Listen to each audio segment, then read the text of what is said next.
الحمد لله الحمد لله حمدا كثيرا كما أمر ونشهد أن لا إله إلا الله وحده لا شريك له ونشهد أن سيدنا محمدا عبده ورسوله صلى الله على محمد وعلى آله وأصحابه ما اتصلت عين بنظر أوصيكم عباد الله وإياي أولا بتقوى الله وقال جل جلاله عظيما أعوذ بالله من الشيطان الرجيم بسم الله الرحمن الرحيم ألم تروا أن الله سخر لكم ما في السماوات وما في الأرض وأسبغ عليكم نعمه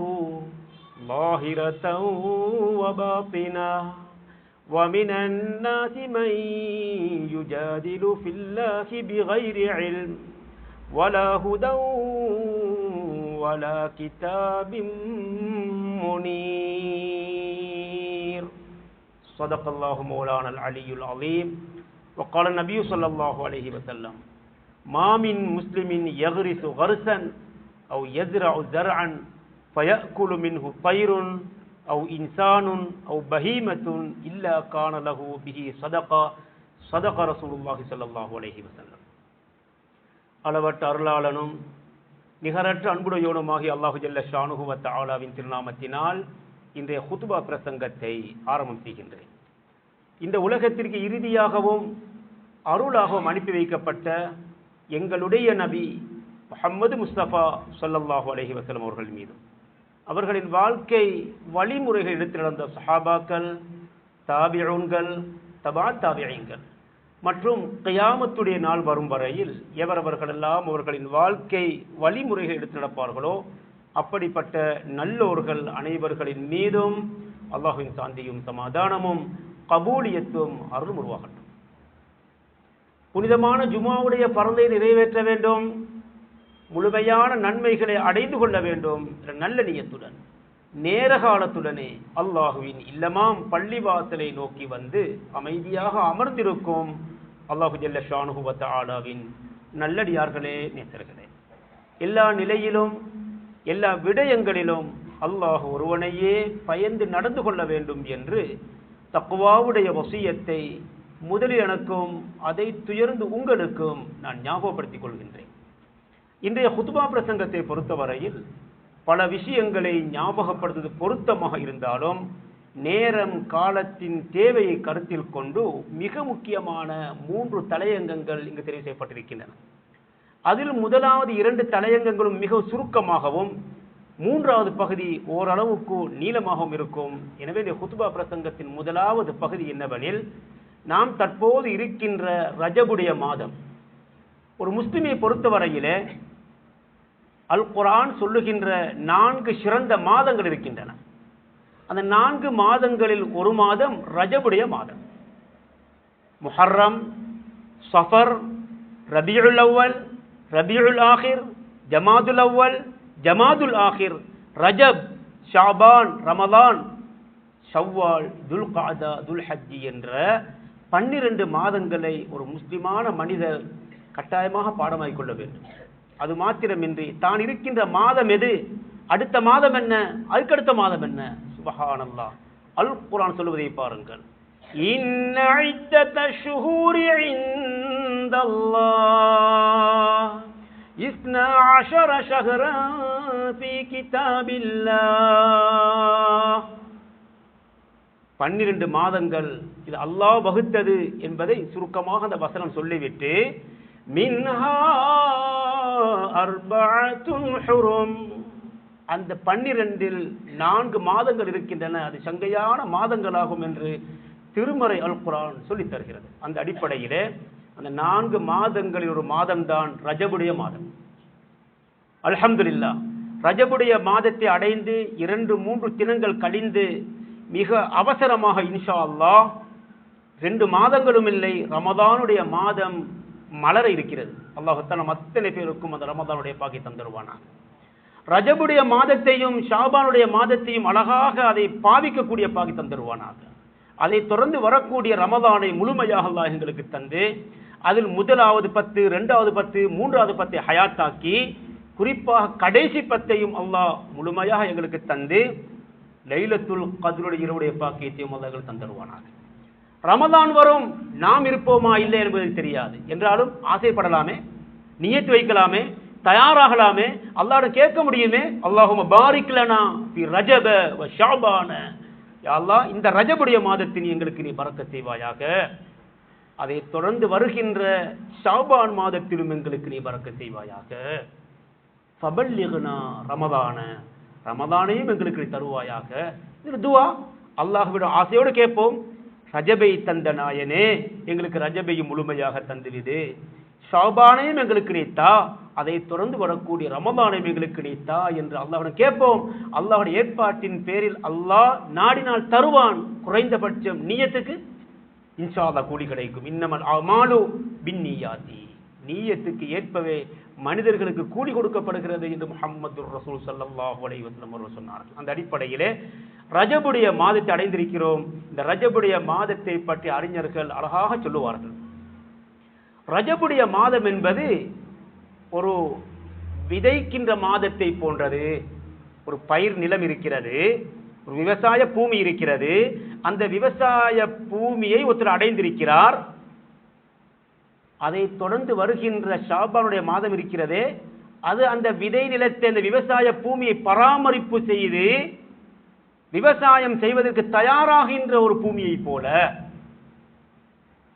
அதை பிரயோகித்து, அதை பாவித்து, அதை பராமரித்து நாட்ட வேண்டிய அனைத்து விஷயங்களையும், அவர் மரங்களையும் செடிகளையும் கொடிகளையும் நாட்டி தயாராகிறார். அதை தொடர்ந்து வருகின்ற ரமதான் மாதம் அது அறுவடை செய்கின்ற மாதம்.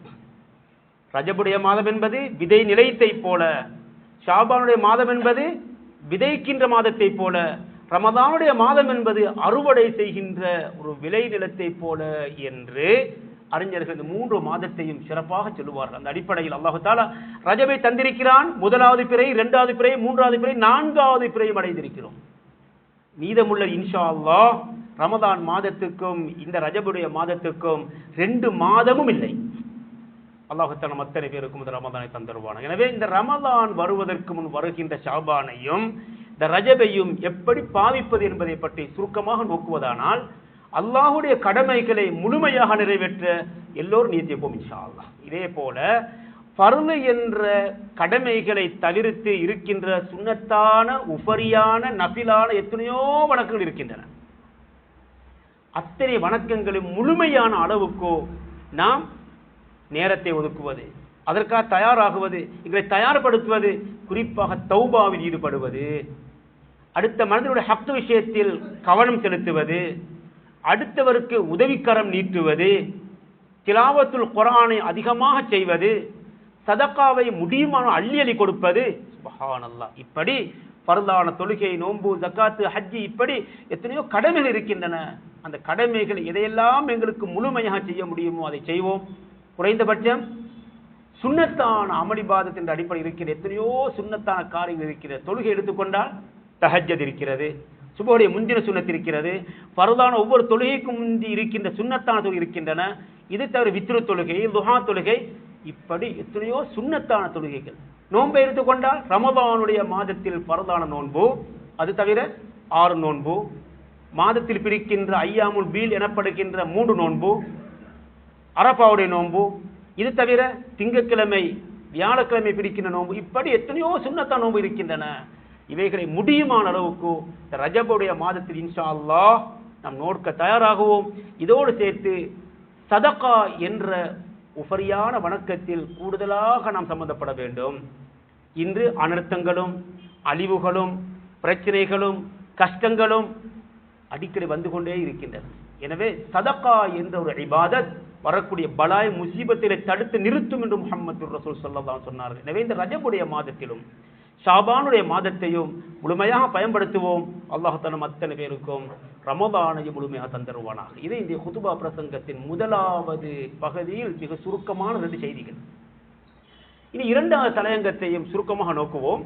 நாம் தற்போது இருக்கின்ற இந்த டிசம்பருடைய மாதம் 26ஆம் திகதி இந்த 2025 ஒரு 21 வருஷங்களுக்கு முன்பதாக ஒரு வரலாறை நோக்குவோம்.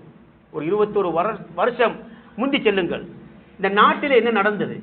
இந்த 2004ஆம் ஆண்டு 12ஆம் மாதம் டிசம்பர் மாதத்திலே 26ஆம் திகதியாகிய இன்றைய நாளிலே காலை 9 மணிக்கும் 10 மணிக்கும் நடுவில் இந்த நாட்டில் என்ன நடந்தது என்னவென்று பார்த்தால் உலகமே கேள்விப்படாத அல்லது அறிமுகம் குறைவாக இருந்த சுனாமி என்ற ஒரு அலையை பற்றி பேசினோம்.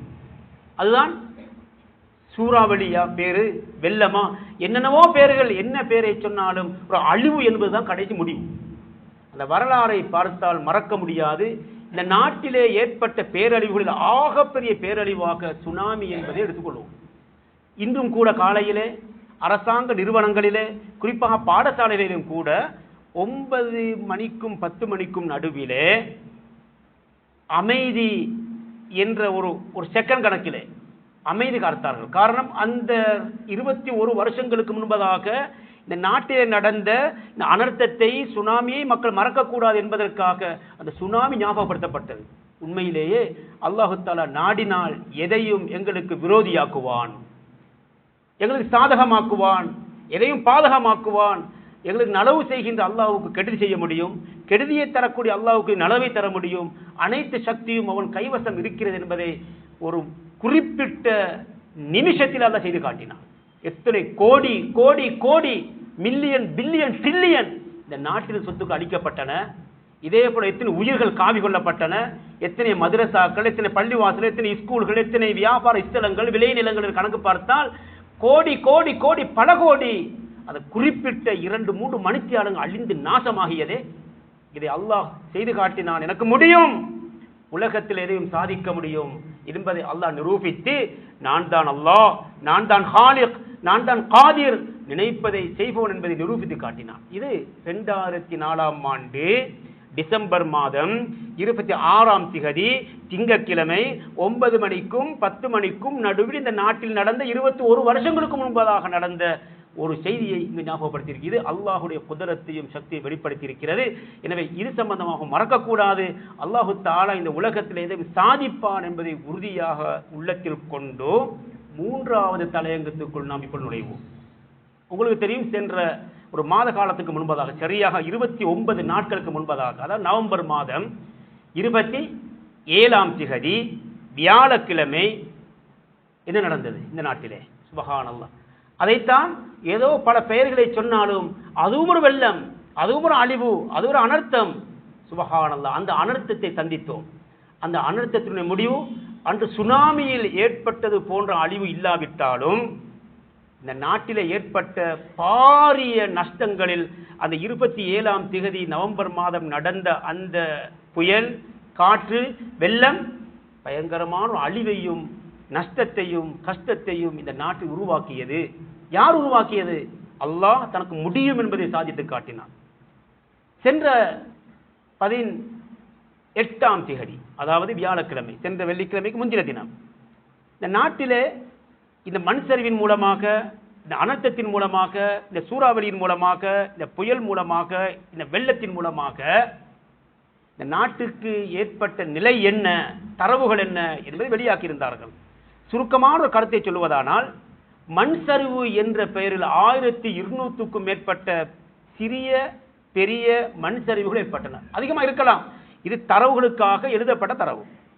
இதே போல இந்த நாட்டிலே முற்றாக அழிந்து நாசமாகிய வீடுகள், அது ரம்புக்கலையாக இருக்கட்டும், கம்பளையாக இருக்கட்டும், கெலியோயாக இருக்கட்டும், இப்படி பல வீடுகளை கணக்கு போட்டு பார்த்தால் 6228 வீடுகள் முழுமையாக அழிந்து நாசமாகின இந்த வெள்ளத்தின் மூலமாக, இந்த புயல் மூலமாக. இதே போல பகுதி அளவில் சிறிய சிறிய 1,1055 வீடுகள் பகுதி அளவில் சேதமாகின. இதே போல இந்த அனர்த்தத்தின் மூலம் பாதிக்கப்பட்ட குடும்பங்கள் எண்ணிக்கை எழுதியிருக்கிறார்கள் 4,90,385. இதே போல நபர்கள், மனிதர்கள், தனி நபர்கள் கணக்கு பார்த்தால் 17,02,719 பேர். இன்னும் மரணங்கள் சரியான கணக்கல்ல, அவர்கள் போட்ட ஒரு கணக்கு 643 பேர். இது எப்பொழுது? இது சென்ற வியாழக்கிழமை எடுக்கப்பட்ட தரவு. அதே போல காணாமல் போனவர்கள் 183 பேர். அவர் நிலைமை என்ன என்பது எதுவும் தெரியாது. இதே போல அரசாங்கம் இந்த மக்களுக்காக வேண்டி பல முகாம்களை அமைத்தன. வீடுகள் இல்லாதவர்களுக்கு, கஷ்டப்பட்டவர்களுக்கு, வீடுகளில் தங்க முடியாத ஆபத்தான நிலை இருப்பவர்களுக்கு என்று பல முகாம்களை அமைத்தன. அந்த முகாம்கள் 723 முகாம்கள் அமைக்கப்பட்டு அதில் 22,096 குடும்பங்கள் அமர்த்தப்பட்டனர். நபர்கள் என்று கணக்கு பார்த்தால் 66,132 பேர் இன்னமும் அந்த முகாம்களில் தான் தங்கி வாழ்ந்து கொண்டிருக்கிறார். ஏன் இந்த கருத்துக்களை சுருக்கமாக சொல்லுகிறோம் என்று பார்த்தால், குறிப்பிட்ட நேரம், குறிப்பிட்ட மணித்தியாலம், குறிப்பிட்ட நாள் அல்லாஹுக்கு எதையும் சாதிக்கலாம், எதையும் செய்ய முடியும் என்ற குதரத்தையும் சக்தியும் வெளிப்படுத்தி இந்த உலகை படைத்தவன் நான், இல்லாமலாக்குவன் நான், ஆக்குபவனும் நான் தான், அழிப்பவனும் நான் தான், முழு சக்தியும் எனக்கு இருக்கிறது என்பதை அல்லாஹ் தான் நிரூபித்து அடிக்கடி அடிக்கடி அவனை பற்றி ஞாபகப்படுத்த அவர் சக்தியையும் குதிரத்தையும் வெளிப்படுத்தி கொண்டே இருக்கிறான். கண்ணியமான அல்லாஹுவின் நல்லடியார் நேசர்களே, சென்ற வாரம் அதுக்கு முந்தைய வாரங்களிலே நமது அக்குரணை பிரதேசத்தை பொறுத்தவரையிலே அந்த தாக்கம் இங்கு ஏனைய ஊர்கள் ஒப்பிடும் பொழுது குறைவாக இருந்தாலும் இந்த அக்குரணை பிரதேசத்திலும் 300க்கும் மேற்பட்ட வீடுகள் பாதிப்புள்ளாகி இருக்கின்றன. இதே போல 30 கோடி கிட்டத்தட்ட அதைவிட கூடினாலும் குறையாத அளவுக்கு நஷ்டங்கள் ஏற்பட்டிருக்கின்றன. இதே போல அக்குரணை பஜாரை பொறுத்தவரையில் அதில் எத்தனை கோடி இழக்கப்படும் என்றாலும் வெளியூர்களோடு ஒப்பிடும் பொழுதோ எங்களுக்கு அது கொஞ்சம் என்ற அடிப்படையில் அது இல்லாதது போன்று தெரிந்தாலும் பல கோடிகளை நாமும் இழந்துதான் இருக்கிறோம். எப்படியோ அல்லாஹு ஜல்ல ஷானுஹு வ தஆலா நாடினால் எதையும் சாதிப்பான் என்பதை செய்து காட்டிவிட்டான். ஒருவர் சொன்னார், கம்பளை பிரதேசத்தில் ஏற்பட்ட இந்த அழிவு இருக்கிறதே கிட்டத்தட்ட 800 கோடி என்று சொன்னார். இன்னொருவர் சொன்னார் 800 கோடி அல்ல 2400 கோடி. சரி, எப்படியோ கணக்குகள் வித்தியாசம் இருக்கலாம், 800 கோடின்னு வைத்து பார்ப்போம். உதாரணத்துக்கு அக்குரணை பிரதேசத்திலே ஏற்பட்ட 10 வெள்ளத்திலும் அந்த நஷ்டம் வந்திருக்காது. சுப்ஹானல்லாஹ். அக்குரணை பிரதேசம் ஏற்பட்டு கொண்டிருக்கின்ற தொடர்ந்து நாம் சந்தித்து வருகின்ற இந்த வெள்ளங்களை ஒப்பிட்டு பார்த்தாலும் 800 கோடி 1200 கோடி நஷ்டமாக இருக்குமா? சுப்ஹானல்லாஹ். அல்லாஹ் எங்களையும் சோதிக்கிறான், அவர்களையும் சோதிக்கிறான், சோதித்துக் கொண்டே இருக்கிறான். அல்லாஹு ஜல்ல ஷானுஹு எதையும் சாதிக்க முடியும் என்பதை காட்டிக் கொண்டிருக்கிறான். எனவே என் குத்துபா பிரசங்கத்தில் மிக முக்கியமான பகுதிக்கு வந்திருக்கிறேன். இன்னமும் இருப்பதோ இன்னும் ஒரு 15 நிமிடங்கள் தான். பார்ப்போம் அது என்னவென்று பார்த்தால், ஒவ்வொரு நாளும் ஒவ்வொரு நிமிஷத்திலும் அல்லாஹ் தஆலா எங்களுக்கு தந்திருக்கின்ற நியமத்துகள் அருள்கள் என்பது வெளிப்படையிலும் உள் ரங்கத்திலும் இருந்து கொண்டே இருக்கின்றன. சில வேளை அந்த அருள்களை பற்றி அல்லாஹ் எங்கள் மீது சொரிந்திருக்கிற நியமத்துகளை பற்றி நான் சிந்திக்காமல் இருக்கக்கூடும். உதாரணத்துக்கு பின்னர் பார்ப்போம் இன்ஷா அல்லாஹ். நம்ம உடம்பில் இருக்கின்ற அருள்களை பற்றி பார்த்தாலே ஒவ்வொரு மனிதனும் கொஞ்சம் சிந்தித்து பார்க்கலாம். கண் இருக்கிறது, காது இருக்கிறது, இந்த நாவு இருக்கிறது, இந்த கைகள் இருக்கின்றன, இந்த விரல்கள் இருக்கின்றன, கால்கள் இருக்கின்றன. இதுவெல்லாம் வெளியில் விளங்கக்கூடியது. உள்ளே இருக்கின்ற சுப்ஹானல்லாஹ் கிட்னி, இது செய்கின்ற தொழிற்பாடு, சொல்லப்போனால் எத்தனையோ விஷயம் சொல்ல. தெலசீமியான நோயை பற்றி கேள்விப்படும், எத்தனை கோடி தேவை. இதே போல கிட்னி ஃபெயிலியர் கேள்விப்படும், எத்தனை லட்சம் தேவை. இது போல ஒவ்வொரு நோய்க்கும் பல கோடி, பல லட்சம், பல ரூபாய் தேவைப்படுகின்றனவே. இவை அனைத்தையும் அதை சும்மா தந்திருக்கிறானே. அல் குர்ஆன் சொல்வதை பாருங்கள்.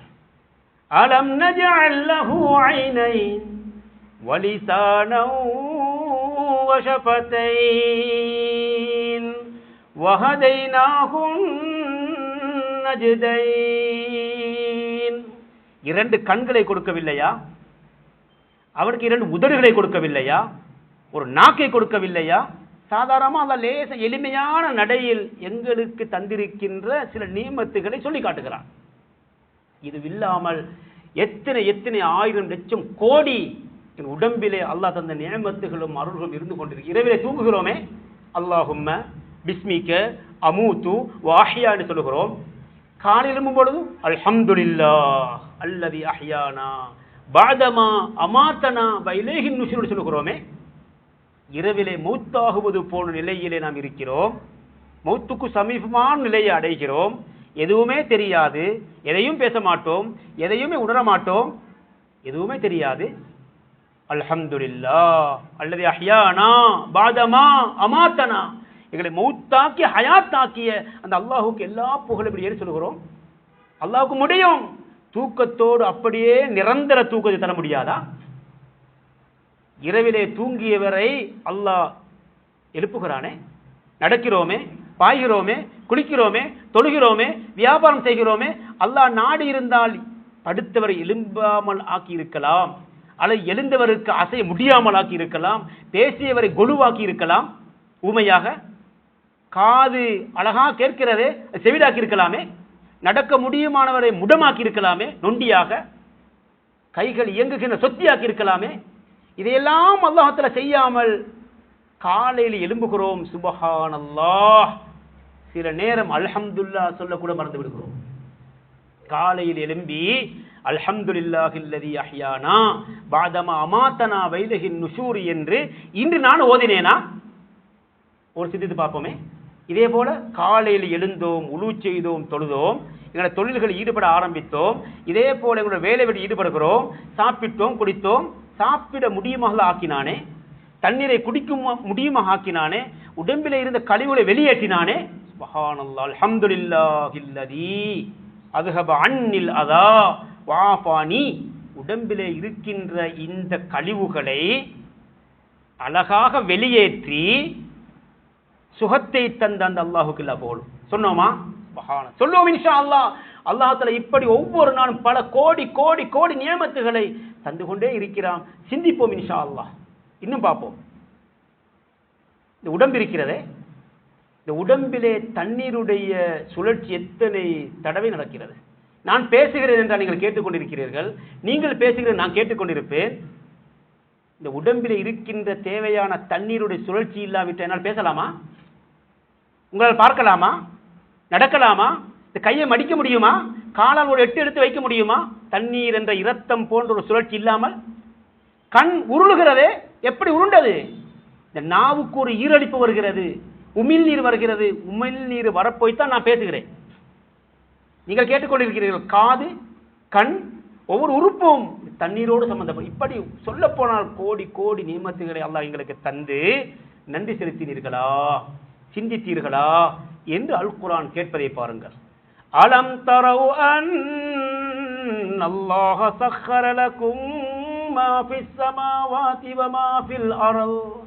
வானங்களில் உள்ளவைகளையும் பூமியில் உள்ளவைகளையும் அந்த இரட்சகனாகிய அல்லாஹ் உங்களுக்காக வசப்படுத்தி தந்தான். உங்களுக்காக எல்லாமே எங்களுக்காக. சூரியனா, சந்திரனா, இந்த தண்ணீரா, காற்றா, இந்த நெருப்பா, இந்த இரும்பா, இந்த மலையா, சுப்ஹானல்லாஹ், இந்த ஆறா, எல்லாம் எங்களுக்காக. வாஸ்பக வாஸ்பக அலைக்கும் நியமஹு, நிறைய உங்கள் மீது கொட்டி இருக்கிறானே, தந்திருக்கிறானே. வெளிப்படையான நியமத்தை தந்திருக்கிறான், உள்ரங்கமான நியமத்தை உங்களை தந்திருக்கிறான் என்று சொல்லிவிட்டு இதை அறியாமல் எத்தனையோ பேர் வாதாடி கொண்டிருக்கின்றனர் என்ற திருமறை அல் குர்ஆன் ஒரு எச்சரிக்கைக்காக இந்த வசனத்தை சொல்லுகிறது. கண்ணியமான அல்லாஹுவின் நல்ல நேசர்களை, காலை எழும்புகிறோமே, சேவல் கூறுகின்ற சத்தம் கேட்கிறது, ஆத்துக்கு பக்கத்தில் ஒரு தண்ணீர் வீச்சு சத்தம் கேட்கிறது. இதே போல பறவைகள் எல்லாம் பறந்து சென்று இறை தேர வெளிப்படுகிறது, கூவிக்கொண்டு செல்லுகிறது. இதுவெல்லாம் இயற்கையாக அல்லாஹ் நடக்கிறதா அல்லது அல்லாஹ் இயக்கி கொண்டிருக்கிறானா? சுப்ஹானல்லாஹ். இதை அனைத்தையும் அல்லாஹ் இயக்கி இதுவெல்லாம் நான் உங்களுக்கு செய்து கொண்டிருக்கிறேன் என்பதை நிரூபித்துக் கொண்டிருக்கிறேன். எனவே அல்லாஹ் தந்த நியமத்துகளை சிந்திக்க போனால் உங்களால் கணக்கெடுக்க முடியாது, கணக்கு பார்த்து முடிக்க முடியாது என்பதை திருமறை அல் குர்ஆன் சொல்லுவதைப் போல இன்னும் ஒரு செய்தியையும் அல் குர்ஆன் சொல்லிக் கொண்டிருக்கிறது. உடம்போடு சம்பந்தப்பட்ட சில விஷயத்தை பார்த்தது போல வெளியில் இருக்கின்ற நியமத்துகளில் மிகப்பெரிய நியமத்தாக தண்ணீருடைய உபயோகம் இருக்கிறது. ஆறு, கடல், ஊற்று, கிணறு, மலை என்னெல்லாம் பேசுகிறோமே அனைத்தும் தண்ணீரோடு சம்பந்தப்படுகிறது. அல் குர்ஆன் கேட்கின்ற கேள்வி என்ன தெரியுமா? இந்த உலகத்திலே தண்ணீரின்றி ஒரு உயிர் ஜீவராசி வாழுமா அல்லது ஒரு ஜீவராசியை படைக்க முடியுமா? வஜஅல்னா மினல் மாஇ குல்ல ஷைஇன் ஹை, உயிருள்ள ஒவ்வொரு பொருளையும் தண்ணீரிலிருந்தே நாம் படைத்தோம். வல்லாஹு ஹலக குல்ல தாப்பத்தின் மிம்மா, எல்லா படைப்பினங்களையும் அந்த தண்ணீரிலிருந்து தான் படைத்தான். ஹல் அத்தா அலல் இன்சானி ஹீனும் மினத் தஹர் லம் யகுன் ஷைஅம் மذ்கூரா. மனிதன் சிந்திக்கவில்லையா? தண்ணீர் சொட்டிலிருந்து அவனை படைத்தோம். ஷீ என்று நாம் அருவருக்கின்ற ஒரு இந்திரிய தொழிலிருந்து இந்த மனிதனை படைத்தோமே. யார் படைத்தது? நாம் படைத்தோம். இவை சிந்திக்க நமக்கு நேரம் வரவில்லையா என்று அல்லாஹ் தஆலா தண்ணீரை பற்றி மட்டுமல்ல, தண்ணீரோடு சம்பந்தப்பட்ட அனைத்து பற்றியும் பேசுகிறான். அல் குர்ஆனை கேட்கின்ற ஒரு கேள்வியை பாருங்கள். அஃபரைதுமுல் மா அல்லஸீ தஷ்ரபூன். நீங்கள் குடிக்கிறீர்களே, சமைக்கிறீர்களே, குளிக்கிறீர்களே, ஆடை துணிமணிகள் அனைத்தையும் நாம் உபயோகிக்கிறோமே, குறிப்பாக நீங்கள் பருகின்ற குடிக்கின்ற அந்த தண்ணீரை பற்றி சிந்தித்தீர்களா ஒரு தடவையாவது? அஅன்தும் அன்ஸல்துமூஹு மினல் முஸ்னி அம் நஹ்னுல் முன்ஸிலூன். அந்த தண்ணீரை இறக்கியது நீங்களா அல்லது நாங்களா? இதை சொல்லிவிட்டு அல் குர்ஆன் சொல்லுகின்ற அடுத்த பகுதி மிக முக்கியமானது. லவ் நஷாஉ ஜஅல்னாஹு உஜாஜன் ஃபலௌலா தஷ்குரூன். நீங்கள் பருகிக் கொண்டிருக்கின்ற இந்த தண்ணீர் இருக்கிறதே, இந்த தண்ணீரை நாம் நாடி இருந்தால் உப்பாக மாற்றி இருப்போம். அந்த உப்பாக மாற்றி இருந்தால் எங்களை என்ன செய்திருக்க முடியும்? ஃபலௌலா தஷ்குரூன், நீங்கள் நன்றி செலுத்துகிறீர்களா? உலகில் உள்ள மொத்த நீர் 100% 97.5 97.5 விகிதம் உப்பு நீராகத்தான் இருக்கிறது. மகானந்தம். இந்த உலகத்தில் ஒரே ஒரு விகிதத்தை தான் இந்த மனிதர்கள் பருகிக் கொண்டிருக்கிறோம், நன்னீராக பாவித்துக் கொண்டிருக்கிறோம். ஒரு வீதம்.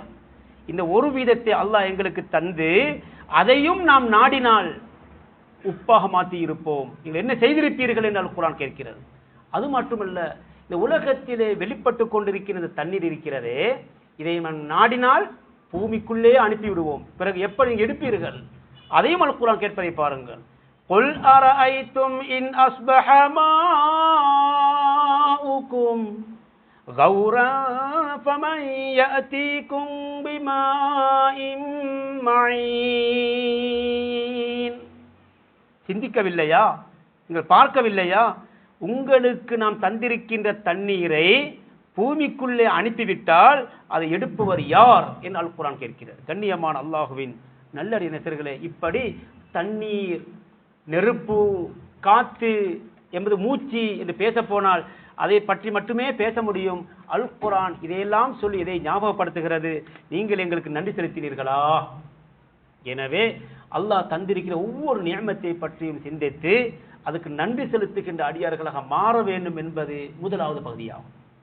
இரண்டாவது, அல்லாஹ் தந்திருக்கின்ற ஒரு நியமத்தையும், குறிப்பாக அது சூரிய ஒளியாக இருக்கட்டும், சந்திரனாக இருக்கட்டும், நிலமாக இருக்கட்டும், காடுகள் மரங்களாக இருக்கட்டும், பாறைகள், மண், மலை, கடல், விலங்குகள், கனிமங்கள் என்று எத்தனையோ பேச முடியும். இவை அனைத்தும் மனிதர்களுக்காக படைக்கப்பட்டிருக்கின்றன.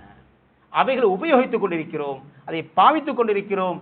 அவைகளையே நாம் நாளாந்தம் பிரயோகித்து பாவித்து பிரயோஜனம் அடைந்து கொண்டிருக்கிறோம். அவைகளுக்கு நாம் நன்றி செலுத்தினோமா என்று திருமறை அல் குர்ஆன் கேட்கிறது. அதே போல அதை பாவிக்க வேண்டிய விதத்தில் நீங்கள் பாவிக்க வேண்டும் என்பதையும் அல் குர்ஆன் சொல்கிறது. அது மாத்திரமின்றி அதற்குரிய ஒரு ஹக்குகளை சரியாக நிறைவேற்றுகிறது அல் குர்ஆன் சொல்லித் தருகிறது. குறிப்பாக சொல்வதானால் வீண் விரயம் தண்ணீரில் மட்டுமா? அனைத்திலுமே அது இல்லாமலாக்கப்பட வேண்டும். குறிப்பாக ஒவ்வொரு தொழுகை நேரத்திலும் உழு செய்கிறோமே, உழு செய்வதற்கு எத்தனை லீட்டர் தண்ணீரை நாம் பயன்படுத்துகிறோம்? ஒரு கேள்வி. குளிப்பதற்காக எத்தனை நீரை பயன்படுத்தும் என்று பார்த்தால் அத்தனை வீண் விரயத்தில் சேரும். உதாரணத்துக்கு கொண்டு பொதுவாக எல்லா பள்ளி வாசல்களும் ஹவுலும் இருக்கிறது, டெப் வசதிகள் இருக்கின்றன. மாஷா அல்லாஹ். டெப்பிலே நான் உழு செய்கிறேன் என்று வைத்துக் கொள்ளுங்கள். கையை கழுவுவதற்காக நான் அதை திறந்தேன் என்று வைத்துக் கொள்ளுங்கள். காலை கழுவும் வரை திறந்திருக்க வேண்டுமா? கையை கழுவினால் மூடும், அடுத்து முகத்தை கழுவி திருப்பி மூடுவோம், ஒவ்வொரு பதம் மூடுவோமே. தொடர்ந்து அந்த தண்ணீர் நீரை வடிந்து கொண்டே இருக்கிறது. இவருக்கு தேவை கொஞ்சம், இவர் வீணாக்கியது அதிகம். இவர் செய்கின்ற உழுவுடைய தண்ணீரால் 3 பேர் குளி செய்ய முடியும், சில நேரம் 4 பேர் குளி செய்ய முடியும். சில பேர் காலை கழுவுவதை பாருங்கள், ஒரு காலுக்கு 10 கோப்பை ஊற்றுவார் தண்ணீரை. ஒரு கால், இந்த கால் ஆதம் அலைஹிஸ்ஸலாம் கால் போட பெரிய காலா? சின்ன கால், அரை கப் போதும், கால் கப் போதும். சரியாக காலை தேய்த்து முறையாக கழுவி கொஞ்ச தண்ணீர் அழகாக ஒளி செய்ய முடியும். இதே போல புகாரி ஷரீஃபில் வரக்கூடிய ஒரு ஹதீஸ் வருகிறது. ரசூலுல்லாஹுடைய காலத்தில் ரசூல் உழு செய்வார்கள் 60, 600 அல்லது 700 மில்லி லீட்டர் தண்ணியாம் கணக்கெடுத்திருக்கிறார்கள். இதே போல் குளிப்பதற்கு குறிப்பான லீட்டர் கணக்குத்தான். நாம் லீட்டர் கணக்காக உழு செய்கிறோம், லீட்டர் கணக்கில் குளிக்கிறோம், பௌசர கணக்கில் குளிக்கிறோமே. சுபஹானல்லாஹ், எவ்வளவு வீண் விரயம்! இப்படி ஒவ்வொன்றையும் சொல்லிக்கொண்டு செல்லலாம். இதே போல சாப்பாடு எவ்வளவு வீசப்படுகிறது. எப்பொழுது எமது வீண் விரயங்கள் கூடுமோ அவைகளெல்லாம் எதிராக மாறுகிறது. இயற்கையாக இருக்கின்ற தண்ணீர் அல்ல இயற்கையாக தந்திருக்கின்ற நன்னீர் அது அசுத்தம் அடைகிறது, அது பாழாகி விடுகிறது. அதற்கு குப்பைகளும் கூலங்களும் பம்பஸிலும் வீசப்படுகின்றன, அவை அனைத்தும் நாசமாக்கப்படுகின்றன. அது எங்களுக்கு எதிரியாக மாறிவிடுகிறது. சொன்னார்கள் முஹம்மது ரசூல் ஸல்லல்லாஹு அலைஹி வஸல்லம், 2 விஷயங்கள் இருக்கின்றன, அந்த 2 விஷயங்களும் மனிதனுக்கு பதுவா செய்யக்கூடிய இரண்டாக மாறிவிடுகிறது. சஹாபாக்கள் கேட்டார்கள், யா ரசூலல்லாஹ், பதுவா செய்கிறதா? அந்த 2 எது? சுப்ஹானல்லாஹ், பாருங்கள், இத்தகுல்லாஹினைனி, பதுவா செய்வதற்குரிய 2 காரியங்களை நீங்கள் தவிர்த்து கொள்ளுங்கள் என்று சொன்னார்கள் முஹம்மது ரசூல் ஸல்லல்லாஹு அலைஹி வஸல்லம். அல்லாஹ்வின் தூதரே, பதுவா செய்வதற்குரிய 2 என்ன என்று கேட்டார்கள். சொன்னார்கள் ஸல்லல்லாஹு அலைஹி வஸல்லம், யதஹல்லா ஃபீ தரீகின் நாஸ், மக்கள் நடமாடுகின்ற போக்குவரத்து செய்கின்ற இடங்களிலே மலசலம் கழித்து நாசமாக்கி அழுக்கடைய செய்து அந்த இடத்தையே பாழாக்கி விடுவது என்று சொல்லிவிட்டு சொன்னார்கள் ஸல்லல்லாஹு அலைஹி வஸல்லம், அல்லது ஃபீ லில்லிஹிம், மரங்கள் நிழல் கொடுக்கின்ற இடங்கள் அந்த இடத்திலே நஜீஸ் பண்ணிவிட்டு சென்று விடுவது போன்ற மோசமான விஷயத்தில் ஈடுபடுபவர் சாபத்துக்குரிய 2 மனிதர்கள் என்று முஹம்மது ரசூல் ஸல்லல்லாஹு அலைஹி வஸல்லம் அவர் சொல்லியிருந்தார்கள். இப்படி அல்லாஹ் தந்திருக்கின்ற மூச்சை எடுத்துக்கொள்ளுங்கள், காற்றை எடுத்துக்கொள்ளுங்கள், நெருப்பை எடுத்துக்கொள்ளுங்கள், தண்ணீர், இப்படி ஒவ்வொன்றும் எடுத்துக்கொண்டால் ஒவ்வொன்றையும் முறையாக பயன்படுத்தாத வரை அது எங்களுக்கு நலவை தராது. எப்படி பிழையாக பயன்படுத்தப்படுமோ அது எங்களுக்கு எதிரியாக மாறும் என்பதைத்தான் சென்ற 27ஆம் திகதியும் சென்ற 21 வருஷங்களுக்கு முன்பதாக நடந்த கடலிலே ஏற்பட்ட சுனாமியை பற்றி சுருக்கமாக ஞாபகப்படுத்தினோம். அல்லாஹ் தன்னுடைய குதிரத்தையும் சக்தியை வெளிப்படுத்த எதையும் செய்வான். சில நேரம் நாங்களாக அதை தேடிக்கொள்வோம். அது எப்படி என்று பாருங்கள். நாங்கள் அல்லாஹுடைய நீதிக்கும் அவன் தந்த நியமத்துகளுக்கும் சரியாக நாம் ஹக்குகளை செலுத்தாத பொழுது அவைகளை அல்லாஹ் எங்களுக்கு எதிரிகளாக மாற்றி எங்கள் மீது சாட்டி பல அழிவுகளை நாசங்களை தந்து விடுவான். எனவே அல்லாஹுக்காக வேண்டி அல்லாஹ் தந்த நியமத்தை சரியாக பயன்படுத்துவோம் இன்ஷா அல்லாஹ். தண்ணீராக இருக்கட்டும், உடலில் தந்திருக்கிற ஆரோக்கியமாக இருக்கட்டும், அல்லாஹ் தந்திருக்கிற பொருளாதாரமாக இருக்கட்டும், அல்லாஹ் தந்திருக்கின்ற தைரியமாக இருக்கட்டும், அல்லாஹ் தந்திருக்கின்ற ஒரு எந்த நியமத்தாக இருந்தாலும் அவைகளை முறையாக பயன்படுத்தி அல்லாஹ்வுடைய அருளை அடைய வேண்டும் என்பதுதான் இந்த குத்பா பிரசங்கத்தின் 3வது தலையங்கமாகும். 1வது 2வது தலையங்கத்தில் தான் சொல்லப்படும் ரஜபுடைய மாதத்தை அடைந்திருக்கிறோம்.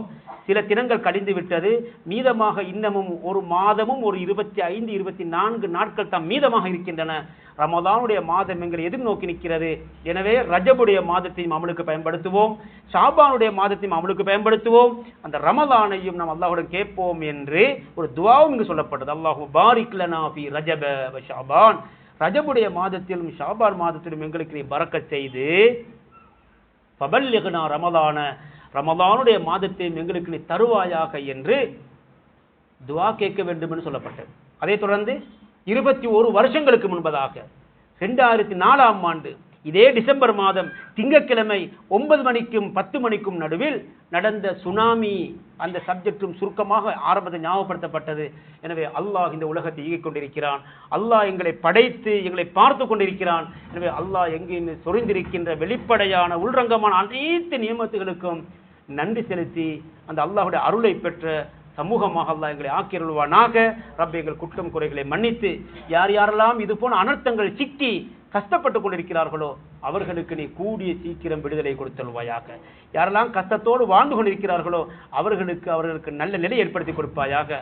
யாரெல்லாம் ஷஹீதுகள் ஆக்கப்பட்டார்களோ, யாரெல்லாம் கொல்லப்பட்டார்களோ, யாரெல்லாம் காணாமல் போனார்களோ அத்தனை பேருடைய கபறுகளின் வெளிச்சமாக்கிடுவாயாக. ஷஹீதானவர்களுக்கு சொர்க்கத்தின் பாக்கியத்தை கொடுத்துருவாயாக. அவருடைய தாய் தந்தையர்களுக்கும் குடும்பத்திற்கும் ஆறுதலை கொடுப்பாயாக.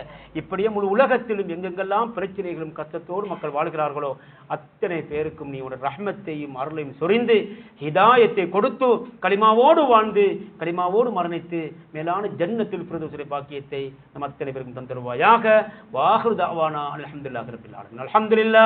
அல்ஹம்துலில்லாஹி நஹ்மதுஹு வ நஸ்தஈனுஹு வ நஸ்தக்ஃபிருஹு வ நு'மினு பிஹி வ நதவக்கலு அலைஹி ونصلي ونسلم على محمد صلى الله على محمد وعلى آله وأصحابه ما اتصلت عين بنظر أوصيكم عباد الله وإياي أولا بتقوى الله وقال جل جلاله عظيما أعوذ بالله من الشيطان الرجيم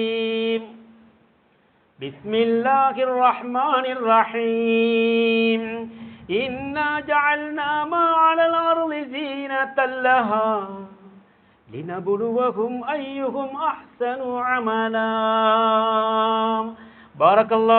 بارك الله لنا ولكم بالقرآن العظيم ونفعنا وإياكم بالآيات والذكر الحكيم أقول قولي هذا أستغفر الله لي ولكم فاستغفروه إنه هو الغفور الرحيم